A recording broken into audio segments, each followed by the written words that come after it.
But joining us right now, as he does every Monday after a game, and lately it's every Monday after a win, it's John Keim, covers the Commanders for ESPN.com. Hey, John.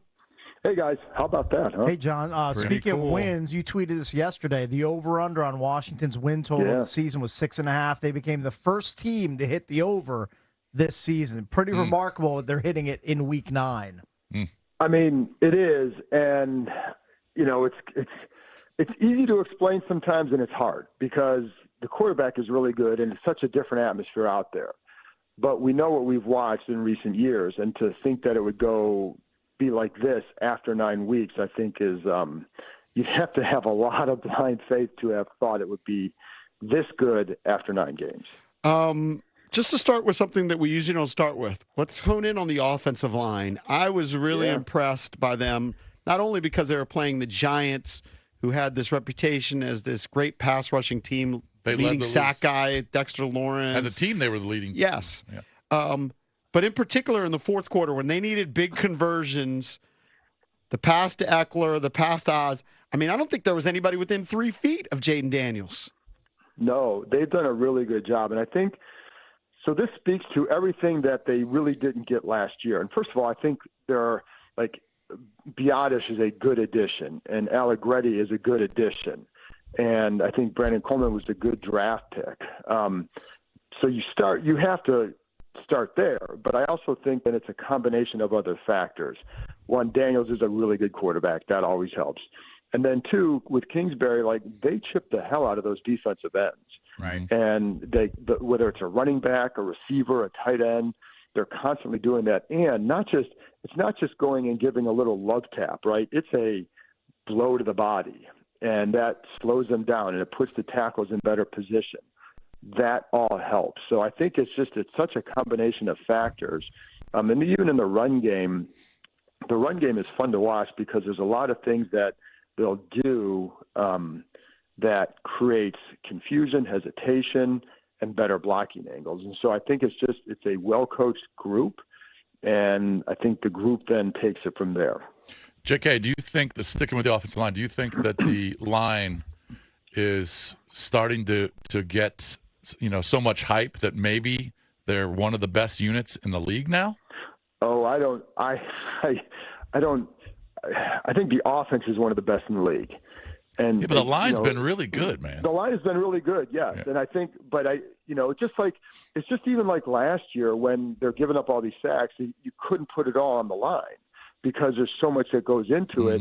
It's protection, right? And so protection encompasses play calling, quarterback, other players who have to make blocks. I mean, you watch Eckler picking up some of those blitzes, and it's really good. And my only thing in that, I don't watch all these other lines, so I don't know. Yeah. Here's what I know. They're working very well. And it's a group that they're like little kids in the same box. They play well together. And I think the additions I think Biotish has been a really good addition.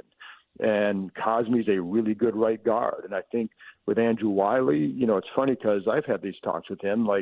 There are times where he said, I'll still mess up a block, but number 5 gets, bails me out. Mm-hmm. But what you also see with him is more of what he can do. And he's a good run blocker, and he can get out in space and move. And so I think what this group does well, too, is they have each of those guys. Coleman's an athletic tackle. Mm-hmm. So you watch him, it wasn't like he was always one-on-one with the ends, but there were times when he was with Burns, and his feet are just really good. And trying to push him out, and his feet are always moving, but they can also all pull. So I think there's good talent there and good skill, but I think the coaches do a good job again, and then enhancing it. It's a combination of efforts here, and I think they're a very good group. They're a productive group, and they are a definite part of the reason why they're winning. You pointed out, I listened to your podcast as I was driving in, John, and you pointed out that I guess it's been since 1933 or since the stats been created that they've had a team through 9 weeks has had this few turnovers. Meanwhile, at this point last year, they had 20.